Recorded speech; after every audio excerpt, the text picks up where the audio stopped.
CBSE 2026 sample paper में ये question आया है बच्चों। ये क्वेश्चन जो है एक कॉम्पिटेटिव बेस्ड क्वेश्चन है, कॉन्सेप्चुअल क्वेश्चन है। अभी तक जो क्वेश्चन होते थे उसमें इस पॉइंट की डिस्टेंस किसी लाइन से पूछ ली जाती थी या बता दी जाती थी, लेकिन इस बार क्या हुआ, इसमें एक छोटा सा कॉन्सेप्ट और डाल दिया गया कि भाई ये जो पॉइंट है, इस पॉइंट से इस लाइन की डिस्टेंस तो बताइए, बट वो जो डिस्टेंस होगी वो जेड एक्सिस के अलोंग होगी, जेड एक्सिस के पैरेलल होगी। तो बहुत सारे बच्चे इसी बात पर परेशान बैठे हुए हैं कि आखिर जेड एक्सिस के पैरेलल का मतलब क्या है। ये मतलब ही समझ में नहीं आ रहा बहुत सारे बच्चों को। तो आज मैं आपकी इस परेशानी को दूर करने जा रहा हूं बच्चों। आखिरी तक वीडियो के साथ बने रहना, ताकि आपका एक एक कॉन्सेप्ट इसका क्लियर होगा और गारंटी से ये क्वेश्चन आपको बनेगा अगर एग्जाम में आया। वैसे तो डेफिनेटली एग्जाम में आने वाला है। तो बच्चों इस क्वेश्चन को समझने के लिए आपको आखिरी तक एक एक सेकंड को यूटिलाइज करना होगा। तो शुरू करते हैं बच्चों। क्वेश्चन को देखो, सबसे पहले क्या होता है, हमारे पास वेक्टर लाइन, अगर वेक्टर फॉर्म दी गई हो लाइन की, तो ऐसी कंडीशन में कोशिश किया करो कि हम उसको कार्टेशियन फॉर्म में चेंज कर ले। लेकिन कैसे चेंज करें, ध्यान से सुनो बच्चों। एक्स माइनस ये जो आपको दिख रहा है वेक्टर, ये जो वेक्टर दिख रहा है, इसके कंपोनेंट्स यानी कि स्केलर कंपोनेंट्स के साइन चेंज करके इस एक्स के साथ लिख दीजिए, यानी कि एक्स माइनस 2 इक्वल वाई। अब ये -1 है तो इसको +1 लिख दीजिए, ठीक बच्चों। और ये हो जाएगा आपका इक्वल z माइनस 2। अपॉन में क्या लिखना है, अपॉन में क्या लिखना है, ये कांस्टेंट के साथ जो वेक्टर मिलेगा, कांस्टेंट के साथ जो वेक्टर मिलेगा, उस वेक्टर के स्केलर कंपोनेंट्स को हमें एज इट इज लिख देना है, 3 6 2। ये हो गई हमारी कार्टेशियन फॉर्म। अच्छा, इससे फायदा क्या मिलने वाला है, इससे थोड़ा हमें आसान हो जाता है पूरा क्वेश्चन, ठीक है। इससे हमें क्वेश्चन आसान हो जाता है समझने में। अब देखो बच्चों, ये जो आपको दिख रहा है, ये सारे के सारे इक्वेशन, ये सारे के सारे इक्वेशन किसके इक्वल होंगे, इस म्यू के इक्वल होंगे। तो हम म्यू भी इक्वल में लिख देते हैं। तो क्या मैं यहां से अब बारी बारी से x की वैल्यू फाइंड कर सकता हूं, जैसे कि x minus 2 upon 3 is equal to mu. So x is equal to 3 mu plus 2। एक बात तो समझ में आई, ये x है हमारा। तो ऐसे ही बच्चों y इज इक्वल टू क्या हो जाएगा, 6 म्यू माइनस 1।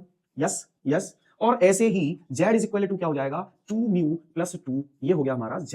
क्लियर। ये हमें x y z की वैल्यू मिल गई, या ये कह लीजिए कि ये x y z जो है ना, इस लाइन पर कोई पॉइंट है, any point on line L1। सो इसके ये कोऑर्डिनेट मिल गए। बात आ गई होगी समझ में, ठीक। ये सपोज करो ये Q पॉइंट है हमारा, ठीक है। और इस Q पॉइंट के जो कोऑर्डिनेट हैं, वो कोऑर्डिनेट क्या होंगे, 3 mu plus 2, 3 mu plus 2, 6 mu minus 1, 6 mu minus 1 and 2 mu plus 2, 2 mu plus 2। ये हमारे एक्स वाई जेड ही तो है। क्लियर। अब आती है बात कि भाई हमें एक पॉइंट दे दिया गया P, और इस P पॉइंट के कोऑर्डिनेट है 2, -1, 2, -1, 3।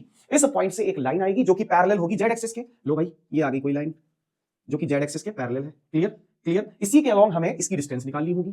ये बात आ गई होगी समझ में। तो ये जो P से जो जेड एक्सिस के पैरेलल एक लाइन आई, ये हो गई L2।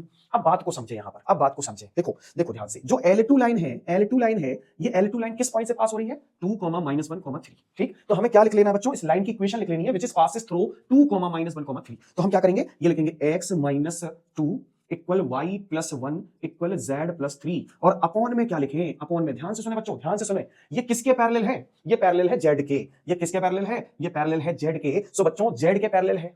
सो z के पैरेलल होने पर हमें कोई ना कोई कंपोनेंट तो दिखेगा z का, दैट इज व्हाट k। तो क्या मिले, k का कोफिशिएंट क्या होगा, 1। तो मैं यहां 1 लिखूंगा, और बाकी सारे तो जीरोस होंगे, बाकी सब तो क्या होंगे, जीरो होंगे। ठीक है ना। और ये हो जाएगा किसी कांस्टेंट के इक्वल। ये किसके इक्वल हो जाएगा, किसी कांस्टेंट लैम्डा के इक्वल हो जाएगा। फिर से समझो भाई, जब ये जेड एक्सिस के पैरेलल होगा, तो वहां पर हमें दिखेगा उसकी डायरेक्शन। वो डायरेक्शन क्या है, वो डायरेक्शन होगी आपकी k। ठीक भाई, जेड एक्स का यूनिट वेक्टर ले लीजिए ना, पैरेलल वेक्टर। जेड एक्सिस का जनरली देखा जाए तो यूनिट वेक्टर क्या होता है, यूनिट वेक्टर होता है k। ठीक। तो हमें इस पॉइंट से पास होने वाली लाइन का पैरेलल वेक्टर ही तो चाहिए, और पैरेलल वेक्टर क्या होगा इसका, k।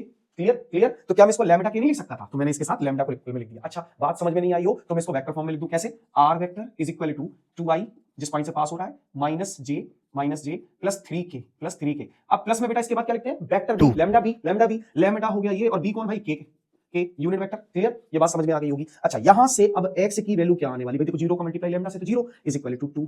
ये आ गई x की वैल्यू।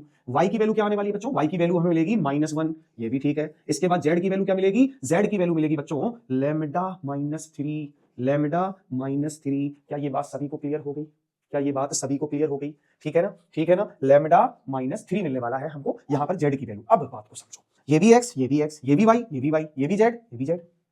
अब क्या करें भाई, ये x इक्वल x होगा ना, होगा कि नहीं होगा।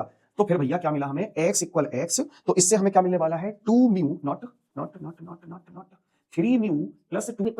So mu equal 0। भाई देखो, दोनों के ये कॉमन पॉइंट ही तो है। कॉमन पॉइंट का मतलब इंटरसेक्शन पॉइंट, इसका मतलब q ही तो दोनों का इंटरसेक्शन पॉइंट है। तो हमें यहां से q के कोऑर्डिनेट मिलने वाले हैं। जैसे कि म्यू की वैल्यू आई 0, तो म्यू की वैल्यू जब 0 आएगी तो बच्चों x क्या होगा 2, y क्या होगा -1, एंड z क्या होगा, z भी हमारा 2 होगा। लो भाई, हो गया काम।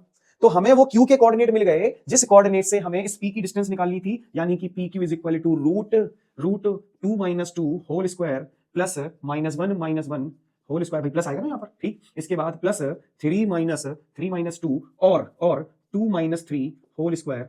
सो बच्चों पी क्यू यहाँ क्या मिलने वाला है, देखो ये हो गया 0, ये हो गया 0, ये हो गया -1 का स्क्वायर 1, और P Q is equal to मिलेगा 1। सो बच्चों इनकी डिस्टेंस जो होगी ना, पी की जो डिस्टेंस वो 1 यूनिट होने वाली है। पी की जो डिस्टेंस होगी क्यू से वो कितनी होगी, 1 यूनिट होगी, जो कि जेड एक्सिस के पैरेलल है। सो आई होप इसका सॉल्यूशन आपको क्लियर हो गया होगा। बच्चों अगर आपको वीडियो पसंद आया, वीडियो लाइक करें, चैनल सब्सक्राइब करें, साथ ही साथ बेल आइकन जरूर दबा लें, ताकि सीबीएसई सैंपल पेपर का हर एक क्वेश्चन आप तक टाइम टू टाइम पहुंचता रहे। Thank you.